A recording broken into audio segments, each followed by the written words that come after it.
TV Mica, a serviço do Rei. Acompanhe nossa programação semanal.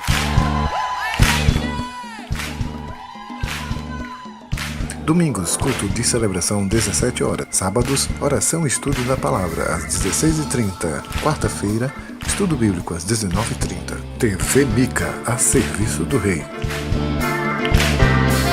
Feche os seus olhos, curve a sua cabeça e peça ao Senhor agora para falar o teu coração. Pai, no nome do Senhor Jesus, que nessa hora, Pai, no ministrar da tua palavra, teus filhos e filhas sejam, Pai, alcançados. Que aqueles que entraram nessa casa, Senhor, que ainda não tem a revelação da salvação, Pai, que os decretos do trono sejam sobre suas vidas, que diz que na tua presença não há confusão, que na tua presença há clareza, há grande luz, que na tua presença não há cadeias, que aqueles que conhecem a verdade alcançam liberdade. Por isso, Deus, nós invocamos, Pai, no nome de Jesus, que a palavra liberada alcance os corações e faça aquilo que lhe apraz, como está escrito, em nome dele, no nome do Cordeiro, em nome de Jesus. Aquele que crê, concorda, diz amém.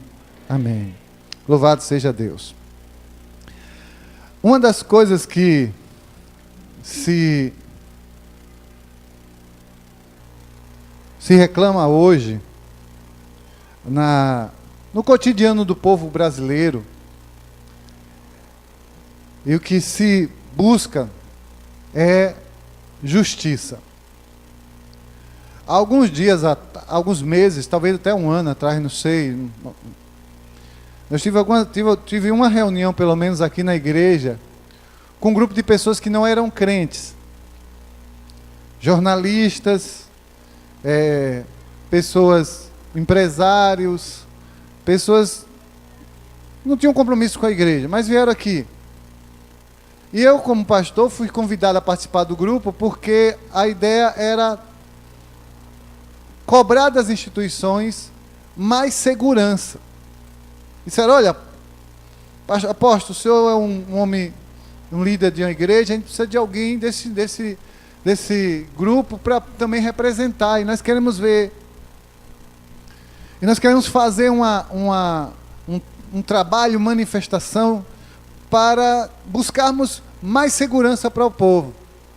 E aí na reunião, vamos fazer uma ação, e nós vamos para a frente do tribunal, do Palácio do Governo, e vamos pedir ao governador mais polícia na rua. Eu disse, eu não vou. A pessoa, mas como é que o senhor não vai? O senhor não vou. Então nós vamos para a frente da Secretaria de Segurança Pública pedir uma ação mais efetiva da polícia. Eu também não vou. E pastor, para onde é que a gente vai então? Vamos fazer um protesto na frente do Tribunal de Justiça, para que todo bandido que a polícia prender fique preso, para que haja justiça. Porque quando você vê um repórter ou uma notícia sobre alguém, sobre alguma coisa que aconteceu, fulano já teve 2, 3, 4, 5, 6 passagens pela polícia e está solto. Então não é a polícia que deixou de prender, é a justiça que deixou de atuar. E aí alguém diz, o Brasil tem uma das maiores populações carcerárias da América do Sul. Os Estados Unidos têm a maior população carcerária do mundo. Sim, por que tem a maior população carcerária? Porque lá quando vai preso, vai preso. A gente tem uma população carcerária que é migrante, entra e sai. E tem mais, ainda posta imagem no Facebook com piscina, festa e churrasco. Então, o problema que a gente tem percebido, que as pessoas têm ansiado, é a acusação. É que a acusação do crime cometido se estabeleça um julgamento e essa pena seja cumprida. Mas a pergunta é, e quando a acusação é direcionada a nós? Quando nós somos acusados do erro, quando nós somos confrontados com o nosso pecado, aí nós nos tornamos os mais brasileiros dos brasileiros. Para o outro, a lei deve funcionar, mas para mim não. Estávamos buscando de Deus a palavra para essa reunião e nos debruçamos sobre um texto de Romanos, onde fala sobre a acusação. Só que no texto de Romanos, a expressão é que não haverá acusação. Não existirá acusação, estaremos sem acusação. E como pode alguém sem acusação ser levado a julgamento? Como pode alguém que não tem um débito ser levado diante do juiz? Romanos 8,33 diz: quem intentará acusação contra os escolhidos de Deus? É Deus quem os justifica. Vamos ler todos juntos? Quem intentará acusação contra os escolhidos de Deus? É Deus quem os justifica. Ah, apóstolo, então existem pessoas que estão sem acusação, porque sobre elas não repousa nenhuma causa, nenhuma dívida, nenhuma acusação. Deixa eu lhe dizer uma coisa. Um preço foi pago. E alguém tomou o lugar dessas pessoas naquilo que os acusava. Um preço foi pago e alguém tomou o lugar desse acusado na dívida. Porque toda dívida deverá ser paga. Jesus veio para tomar o lugar dos homens nessa dívida. A Bíblia diz que ninguém pode intentar acusação contra os escolhidos de Deus. Aí a gente vem e fica igual os presbiterianos, né? Ou os para falar. Aqueles que creem na predestinação. Pronto, ficou mais fácil. Não, porque se tem os escolhidos de Deus, então só tem pessoas específicas que Deus vai salvar, e essas pessoas já não têm acusação, por isso que Deus vai salvar. Me diga se alguém aqui que tem mais de 40 anos, se você já conheceu alguém que não tem pecado. Você já conheceu alguém que não tenha pelo menos um só pecado? Existe alguém aqui entre nós que nunca contou uma mentira só? Tem algum mentiroso para dizer aqui que nunca mentiu? Quantas mentiras são necessárias para ser chamado de mentiroso? Quantas? 2? Então todos são mentirosos. Apocalipse diz que Deus tem preparado para os mentirosos o mesmo lugar que Ele preparou para o diabo, o inferno. Então todos estão debaixo de acusação. Mas a Bíblia diz que existe um grupo que seletamente foram escolhidos de Deus, foram tirados da acusação, mas não foram tirados sem qualquer tipo de situação, sem qualquer tipo de atitude, sem qualquer tipo de preço. Jesus pagou o preço por nossa acusação. E como é, apóstolo, que eu posso ter a minha acusação retirada? Como é que eu posso ter o meu pecado pago? Como é que eu posso ter a minha acusação lavada pelo sangue do Cordeiro? Quando você reconhece o seu pecado, quando você reconhece a sua mentira, quando você conhece a sua zeleuma, quando você reconhece que está distante de Deus e procura o Senhor e diz: Deus, eu preciso do seu perdão, eu sei que eu não tenho condição de vencer o mal, mas eu creio que o sangue de Jesus pode me purificar do pecado. Sabe, para uma acusação há um acusador. Diga comigo: para uma acusação há um acusador. E o acusador é o diabo. O diabo o tempo inteiro levanta acusação sobre os homens, mas não é para que ele se arrependa.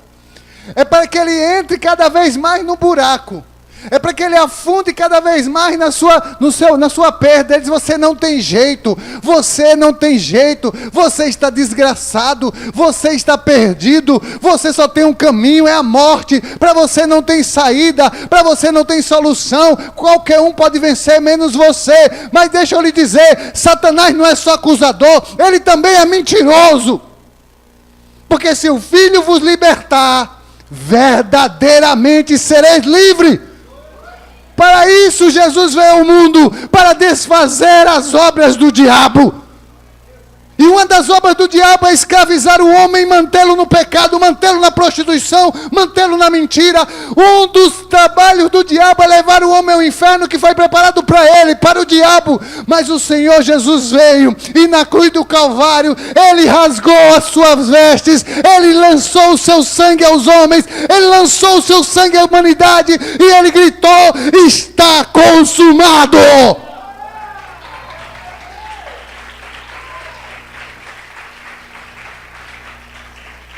Na cruz, Jesus fez uma escolha. Diga comigo, na cruz Jesus fez uma escolha. Jesus escolheu salvar os homens. Oh, aleluia! Ele escolheu salvar os homens. Quem pode intentar acusação contra os escolhidos de Deus? Você foi escolhido de Deus. Sua casa foi escolhida por Deus. Os seus filhos foram escolhidos de Deus. E Jesus derramou o sangue para que eles tenham salvação.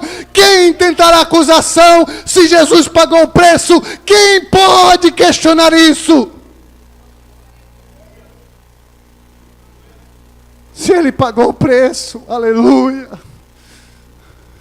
O sangue de Jesus derramado foi por sua família, meu irmão. O sangue de Jesus derramado foi pelo traficante que quer se arrepender, que não quer viver na ladainha, na mentira, no pecado, na prostituição. O sangue de Jesus foi pela prostituta. O sangue de Jesus foi pelo mais vil pecador.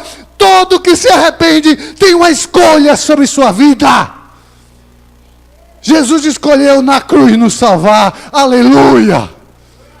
Foi escolha dele. Pilatos disse: você não sabe que eu tenho poder para te soltar? Tenho poder para te matar? Jesus disse: Pilatos, você não sabe de nada. Nenhum poder você teria se do céu não fosse lhe dado. Meu reino não é desse mundo. Porque se meu reino fosse desse mundo, eu mandava meus anjozinhos, você ia ver uma coisa. Mas Jesus já havia dito: eu tenho uma fome, eu tenho uma sede. A minha fome e a minha sede é fazer a vontade daquele que me enviou. E Jesus tinha um propósito. Diga: Jesus tinha um propósito. Olha para a pessoa do teu lado aí, vá. Olha para a pessoa do teu lado aí. Essa pessoa aí era o propósito de Deus. Olha para ele aí. Você não está vendo, mas sobre ele tem o sangue de Jesus derramado. Quando o diabo olha para ele, não pode ver acusação, não pode ver pecado, porque o sangue de Jesus nos purifica de todo o pecado. Fomos lavados e ninguém pode intentar acusação contra o escolhido de Deus. Ele escolheu na cruz nos salvar. Quando o pecado nos alcança, somos marcados e andamos sobre esse estigma. O pecado nos marca, andamos sobre o estigma. Nós vivemos uma sociedade hipócrita e mentirosa. E o pior, sabe o que é o pior da hipocrisia e da mentira? É que fomenta engano.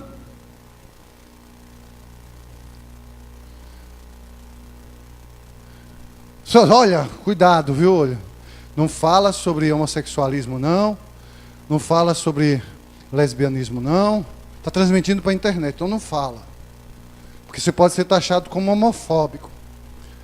Mas quando passa um homossexual, quando passa um grupo, duas meninas se beijando em qualquer lugar, não é crente, não.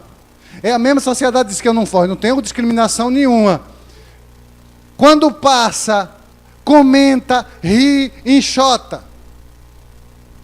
Sabe, é aquela sociedade que diz assim: nós somos contra o adultério, em qualquer nível de relacionamento, seja homem com homem, mulher com mulher, ou homem com mulher, eu sou contra o adultério. Mas é contra o adultério, mas quantas pessoas se dizem contra o adultério, mas tem financiamento para montar e construir motel, construir bordel, construir centro de prostituição? Como essa sociedade diz que é contra e promove? Nós somos contra as drogas, mas em toda festa que tem no mundo tem droga, lícita ou ilícita, mas é droga, álcool que envenena, que embriaga, que destrói, causa coma alcoólico, gera prostituição. Nós somos contra a morte, mas defendem o aborto.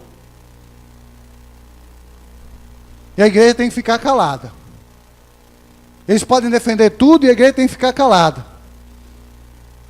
Mas se você calar, meu irmão, as pedras vão clamar. O pecado marca as pessoas. O problema, sabe por quê? O problema do pecado é que as pessoas querem transformar o pecado em não pecado, ou pelo menos tentar fazer isso, é porque o pecado é um erro.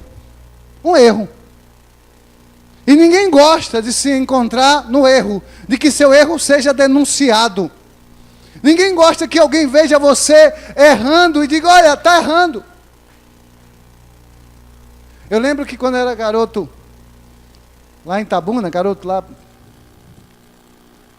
minha mãe pegava eu e meu irmão mais novo, botava a gente na cozinha, ia fazer as coisas, e dizia assim: vocês dois vão fazer cópia. Aí pegava um livro lá, qualquer livro, eu ficava triste quando ela pegava um livro assim de Graciliano Ramos, Érico Veríssimo, Monteiro Lobato, que era aquele livro sem figura. Essa página toda. E aí a tristeza para copiar aquele negócio. Eu ficava pensando na bola, pensando na rua, coisas mais importantes, mais preocupantes para fazer do que estudar. E aí eu fazia. Meu irmão também ia comigo. E eu terminava rápido. Só que só podia sair da mesa depois que o outro terminasse. Quando o outro terminava, aí minha mãe vinha para corrigir.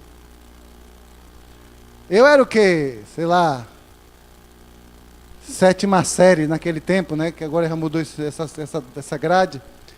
E meu irmão era 4º ano. Eu na 7ª, ele na 4ª.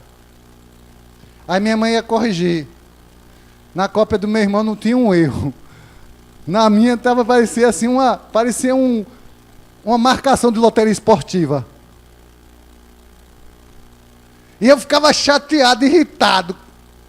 Ficava brabo com minha mãe, ficava brabo com meu irmão, porque ele não errava também. Pelo menos se ele errasse, estavam os dois errados, não tinha problema, mas ele não erra. O erro me deixava chateado. E o problema do erro, sabe o que é? Que você tenta botar ele para debaixo do tapete e ele cria um montouro, você vê o buraco lá. Você tenta esconder, prender, tapar o buraco, tapar o sol com a peneira, mas ele vai passar. O erro, um pecado, nunca fica escondido. Ele sempre vai ser revelado. O pecado sempre vai aparecer. E quando o erro acontece, vem as acusações. Mas aí se criou essa máxima, né? Todo mundo é inocente até que se prove o contrário. Mas eu quero dizer para você nessa noite, que o contrário contra você já foi provado. O contrário contra mim já foi provado. O contrário contra o homem já foi provado. Qual é o homem que nunca mentiu? Só essa pergunta resume tudo. Qual é o homem que nunca matou outro homem? Eu nunca matei ninguém. Mas Jesus disse: se você teve raiva de alguém, você já matou essa pessoa. Principalmente os homens, no trânsito. No Brasil é proibido o homem portar arma, né? É contra a lei não permite ter arma. Mas eu fico imaginando se a gente tivesse arma no trânsito, se aconteceu o que aconteceu sexta-feira. 2 policiais entraram em conflito e trocaram o tiro, um morreu, o outro está no hospital. Todos 2 estavam armados. todos dois valentes. Todos dois portaram arma. E ainda atingiram 2 pessoas que não tinham nada a ver com a briga. Mas muitas vezes nossa ira no trânsito, nossa ira na feira, nossa ira na casa, no prédio, no condomínio, na rua, nos faz réu de juízo. Nossa mentira nos confirma para a condenação. Romanos 8,33 não diz que não erramos, mas que Deus nos escolheu e por isso não nos cabe mais acusação. Romanos 8,33 diz que Jesus foi quem escolheu, mas ele escolheu como? Ele foi à cruz, a escolha foi dele. Sabe, os irmãos aqui já ouviram essa história, mas eu vou repetir de novo. Estou ficando velho, a gente vai repetindo as histórias de velho. Acordava de manhã, um rádio lá tocava, de manhãzinha, 6 horas, tocava umas toalhas de chocalho. Plim, plim, plim, plim. Acorda, raça ruim.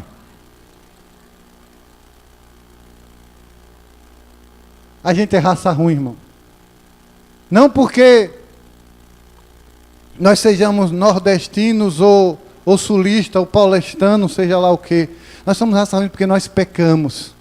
E fomos destituídos da presença de Deus. Nós saímos do projeto de Deus. Nós saímos do propósito de Deus. O homem foi chamado para glorificar a Deus.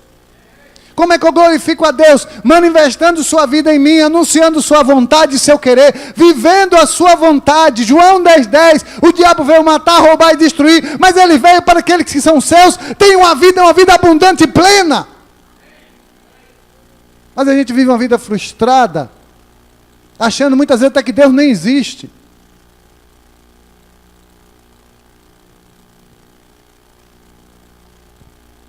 O salmista Davi, no Salmo 51, no verso 3, ele diz assim: porque eu conheço as minhas transgressões, e o meu pecado está sempre diante de mim.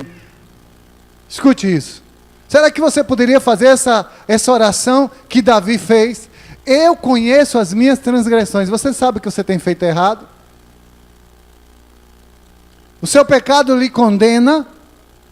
O seu pecado lhe chama a atenção. O seu pecado lhe traz a baia que você precisa se corrigir. E ele continua. No versículo 3.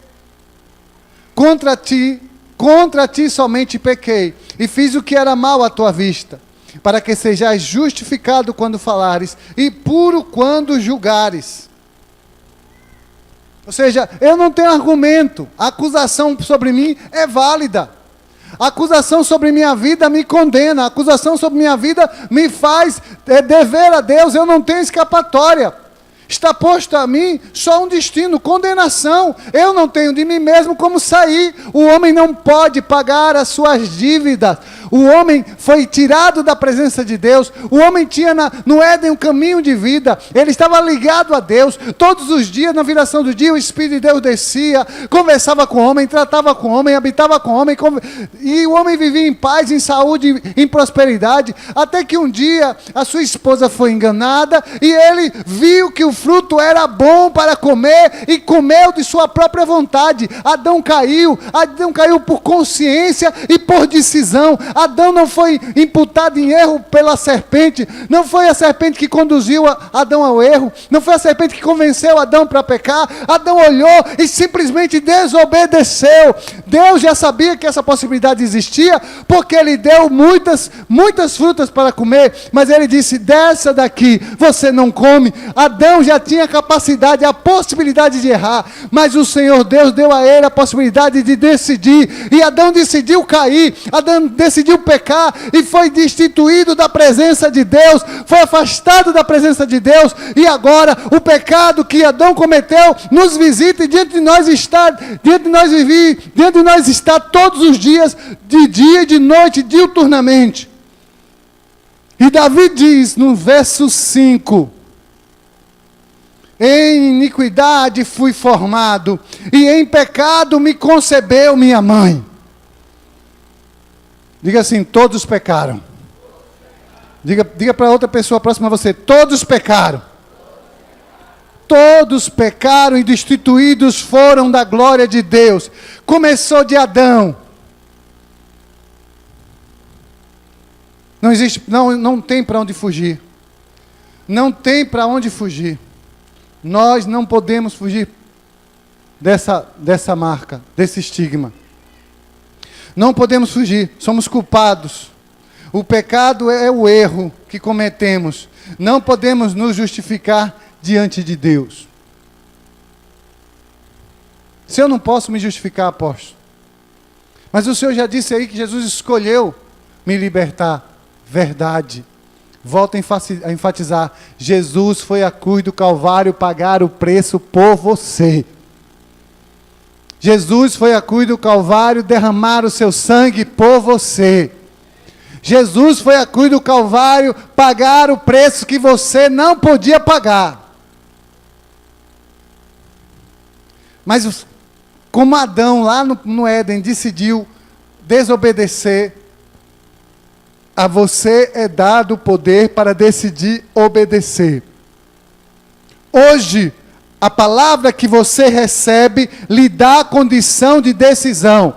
Você quer entregar a sua vida a Cristo Jesus? Pense. Você quer continuar vivendo no pecado, vivendo distante do eterno? Pense. Mas saiba de uma coisa: o machado está posto ao pé da raiz. A gente não sabe quantos dias a gente tem de vida. A gente não sabe se vai estar vivo amanhã. A gente não sabe se vai estar vivo daqui a uma semana. E de tudo que a gente tem certeza, o que eu tenho certeza é de que o meu Redentor vive. E que Ele me tem dado garantias de que Ele é meu Senhor. E que se hoje eu descansar no Senhor, se o Eterno me chamar para a embaixada, eu sei em quem tenho crido, e Ele guardará a minha alma.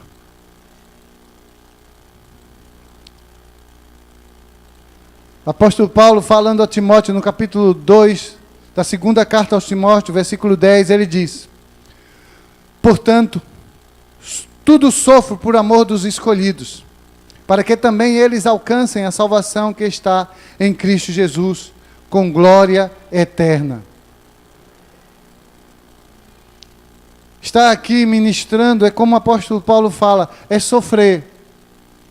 É o que a mãe sofre pelo filho que rejeita o Evangelho, é o que o esposo sofre pela esposa que rejeita o Evangelho, é o que a esposa sofre pelo esposo que rejeita o Evangelho, é o que o filho sofre pelos pais que rejeitam o Evangelho. A gente sofre porque eles foram escolhidos para serem salvos, mas se Deus os escolheu, eles têm que escolher obedecer a Deus, entregar a sua vida, reconhecer os seus erros, entregar as suas dívidas e receber o perdão.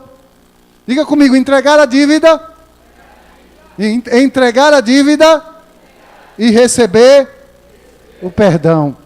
Tem que escolher. Entregar a dívida e receber o perdão. O que você vai fazer? Escolhei, pois, a quem se vais, porém eu e minha casa escolhemos servir o Senhor dos Exércitos. É uma escolha que o homem tem que fazer. Salvação ou morte, o que você vai escolher? Vida ou morte, o que você vai escolher? Deus ou uma eternidade sem Ele, o que você vai escolher?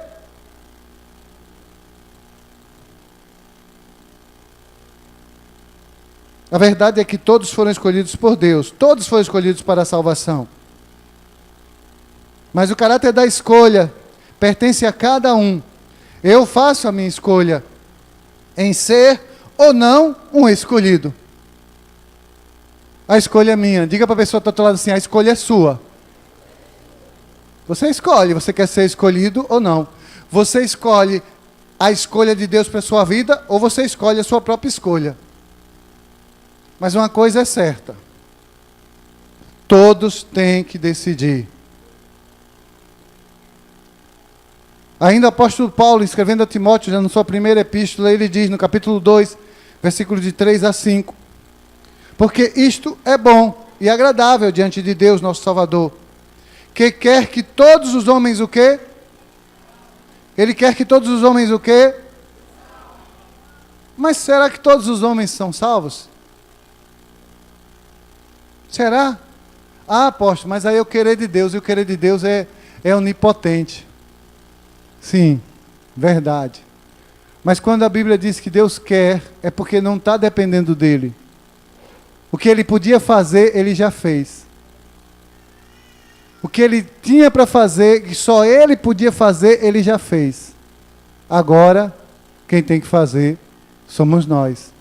Entregar a nossa vida ao Senhor e confessá-lo como nosso Salvador. Você já fez isso? Você já confessou Jesus como seu Salvador? O que é que você está fazendo perdendo tempo? Você já disse a Deus que você precisa de Cristo como seu Senhor? O que é que você está fazendo aí perdendo tempo? Você já entregou sua vida, sua alma, sua existência ao Senhor? Se não fez, o que é que você está fazendo perdendo tempo? Isso é bom e agradável diante de Deus, o nosso Salvador, que quer que todos os homens se salvem e venham ao conhecimento da verdade. Porque há um só Deus e um só mediador entre Deus e os homens, Cristo Jesus, o homem. Só existe um mediador, só existe um meio. Só existe um meio. Só existe uma forma. Só existe um caminho. Jesus. Ah, apóstolo, mas eu posso ser uma boa pessoa, eu posso fazer boas coisas, e Deus vai olhar para mim, e Ele não vai me condenar, porque eu vou ser um bom filho, eu vou ser uma boa esposa, eu vou ser um bom cidadão, eu vou ser um bom amigo, eu vou ser sempre bom em tudo, e Deus vai olhar do céu para mim, e Ele vai ver esse rapaz, essa moça, esse jovem, essa mulher, ele tem sido tão bom que eu não posso deixar ele entrar em condenação. Engano seu. Não existe nenhum homem bom, nenhum só sequer. Bom é Deus, e Ele, na sua bondade e misericórdia, mandou Jesus pagar o preço pelo justo e pelo injusto. Ele mandou pagar o preço, e o preço foi a cruz do Calvário, que era o único preço que poderia ser pago, porque só Jesus poderia pagar. Viver sem acusação não é viver sem pecado, mas saber que o seu pecado foi perdoado. Você quer viver sem acusação? Jesus está aqui para levar os seus pecados para a cruz e te dar perdão. João 8, de 10 a 11 diz: E, endireitando-se Jesus, e não vendo ninguém mais do que a mulher, disse-lhe: Mulher, onde estão aqueles que te acusam? Onde estão os teus acusadores? A mulher respondeu: Ninguém te condenou? Jesus perguntou, melhor dizendo. E a mulher disse: Ninguém, Senhor. Então Jesus disse: Nem eu também te condeno. Vai-te e não peques mais. O que esse texto revela? Esse texto revela que se Jesus disse não peques mais, é porque ela realmente tinha pecado. E o Senhor disse: não peque mais.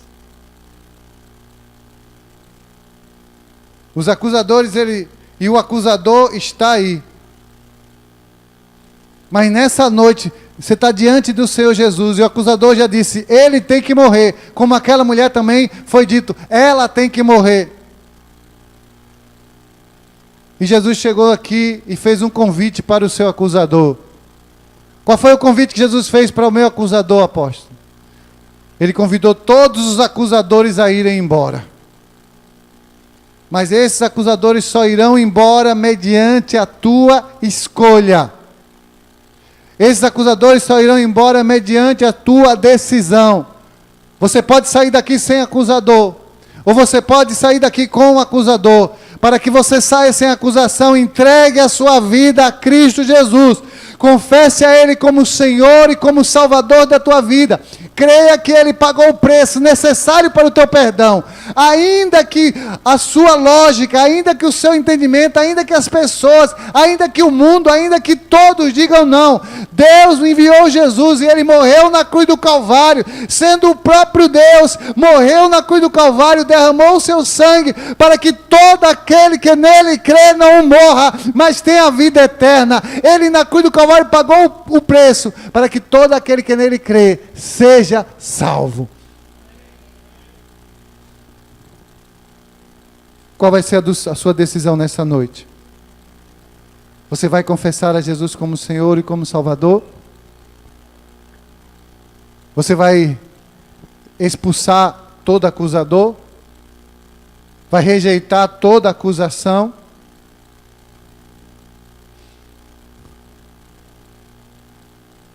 O Senhor Jesus está aqui para te perdoar.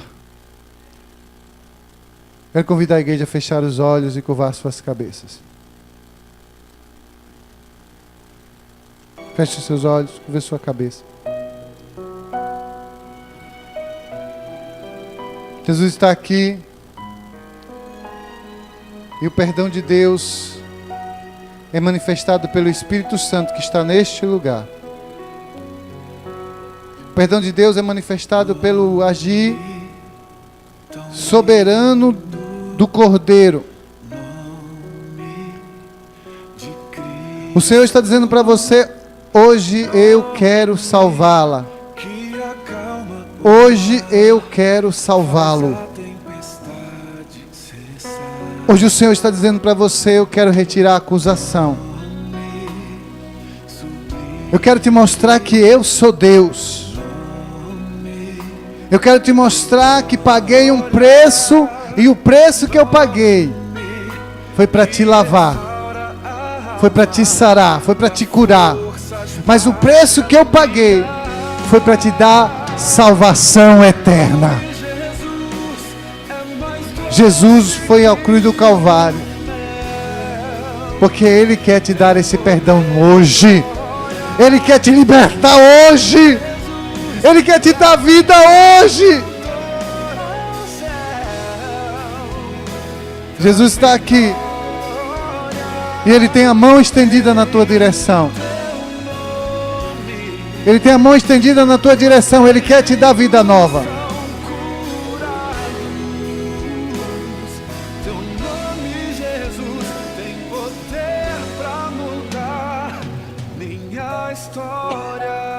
Vamos nos pôr todos de pé. Toda a igreja de pé. TV Mica, a serviço do Rei. Acompanhe nossa programação semanal.